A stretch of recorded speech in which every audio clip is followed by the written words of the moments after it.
Explore the world या चॅनेलमध्ये तुमचे हार्दिक स्वागत आहे। दगड, धातू, लाकूड इत्यादी कठीण पदार्थ किंवा माती, मेण, पॉलिमर इत्यादी मऊ पदार्थांना आकार देऊन, जोडून अथवा कोरून त्रिमितीय आकृती बनवण्याची कला म्हणजे शिल्पकला होय। आणि शिल्पकलेमध्ये भारताचा दर्जा अद्वितीय आहे।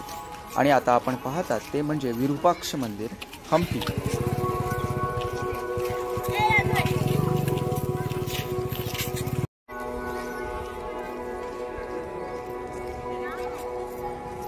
विरूपाक्ष मंदिर हे भारताच्या कर्नाटक राज्यातील विजयनगर जिल्ह्यातील हम्पी येथे आहे। हे हम्पी येथील स्मारकांच्या समूहाचा एक भाग आहे। हे एक युनेस्को जागतिक वारसा स्थळ म्हणून ओळखले जाते। हे मंदिर शिवाचे रूप असलेल्या श्री विरूपाक्षाला समर्पित आहे। आता या मंदिराला विरूपाक्षच का म्हणायचे याची एक छोटीशी कथा आहे। व्हिडिओ पूर्ण पाहिल्यास आपल्याला त्या प्रश्नाचे उत्तर मिळेल।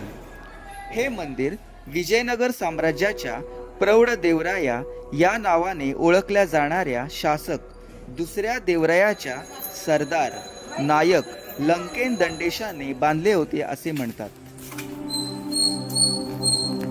विजयनगर साम्राज्याची राजधानी असलेले हम्पी शहर तुंगभद्रा नदीच्या काठावर वसले आहे। तुंगभद्रा नदीची एक शाखा आहे की जिला पंपा नदी असंही म्हटले जाते। विरूपाक्ष मंदिर हे येथील मुख्य तीर्थक्षेत्र आहे। या परिसराला अनेक शतके पवित्र अभयारण्य मानले गेले आहे। हम्पीचे अवशेष आजही त्यामुळे अबाधित आहेत। येथील मंदिरांमधून अजूनही उपासना होते।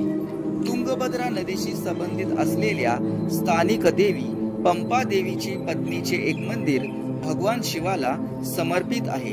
त्याला विरूपाक्ष किंवा पंपापादी म्हणून ओळखले जाते। आंध्र प्रदेश राज्यातील चित्तूर जिल्ह्यातील नालागामापल्ली नावाच्या गावात विरूपाक्षिणी अम्मा मंदिर आहे।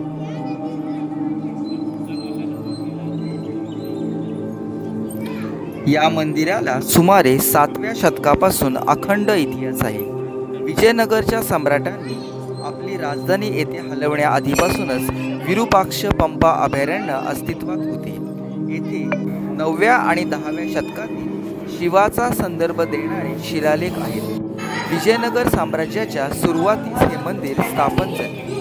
साम्राज्याबरोबर त्याची व्याप्ती वाढली।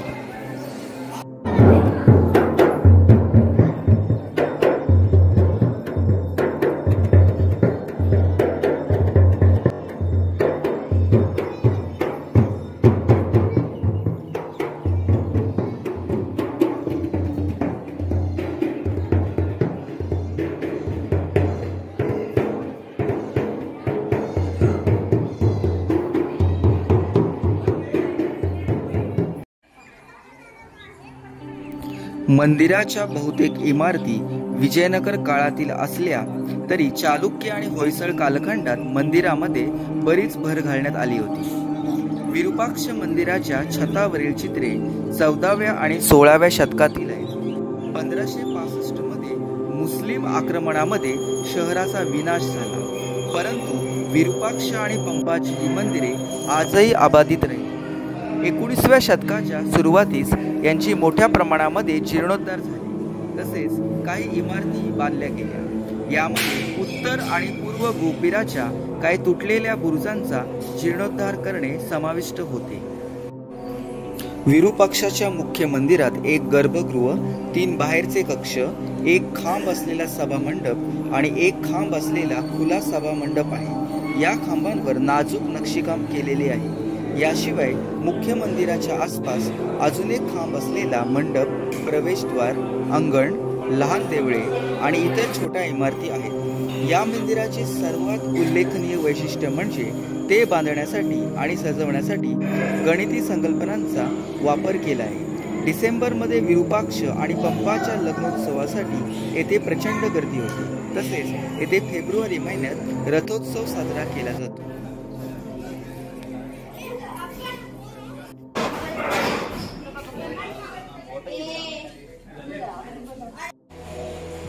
नमस्कार, एक्सप्लोर द वर्ल्ड या चॅनलमध्ये तुमचं मी सगळ्यांचं हार्दिक स्वागत करते। आता मी तो जो उभा आहे तो म्हणजे हम्पी जगप्रसिद्ध हम्पी नावाचं ठिकाणी आहे आणि त्या हम्पी या ठिकाणी विरूपाक्ष म्हणून एक मंदिर आहे, तिथे मी आता आहे. आता या परिसर जर आपण पाहिला तर या ठिकाणी बघा बऱ्याचशा ऐतिहासिक वास्तू आहेत. आता विरूपाक्ष मंदिर म्हणजे नक्की काय याचा अर्थ समजून घेण्या अगोदर थोडंसं आपल्याला पुन्हा मागे जावं लागेल. साधारणपणे इसवी सनाचं 2रं शतक ते जवळजवळ 800 पर्यंत जर आपण पाहिलं तर या काळामध्ये बघा की मौर्य घराणं जे होतं त्याचं साम्राज्य होतं संपूर्ण भारतावर. त्याच्यानंतर जो पुढचा कालावधी आहे पुढच्या 400 वर्षांचा, त्याच्यामध्ये बघा चालुक्य राजे जे होते त्यांचं वर्चस्व होतं संपूर्ण भारतावर. आणि 1050 नंतर पुढचं जे शतक चालू झालं ते जवळजवळ 16व्या शतकापर्यंत त्या ठिकाणी जे साम्राज्य होते म्हणजे कुठलं बघा ते म्हणजे नावच आहे विजयनगर साम्राज्य. विजयनगर साम्राज्य जे आहे त्या काळामध्ये अतिशय शक्तिशाली आणि अतिशय भक्कम साम्राज्य होतं. या साम्राज्यामध्ये बरेच राजे होऊन गेले, परंतु यामध्ये जो शक्तिशाली जो राजा होता तो म्हणजे कुठला तुळू घराण्याचा कृष्णदेवराय.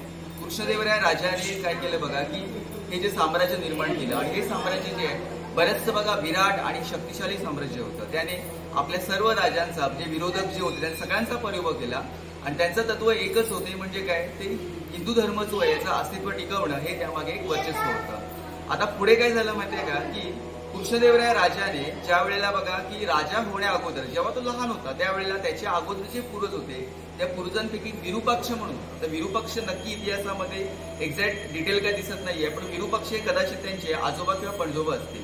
विरूपाक्ष यांचा त्यांच्या कृष्णदेवरायाच्या चुलत्यानेच त्याचा वध केलेला होता.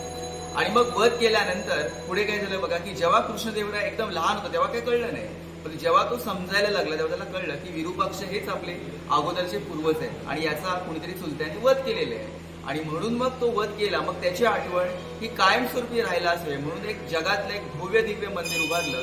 ते म्हणजे कुठलं बघा विरूपाक्ष मंदिर. अतिशय प्रेक्षणीय असं स्थळ आहे आणि ते सगळ्यांनी आवर्जून भेट द्यायलाच हवी असं मला वाटतं. धन्यवाद.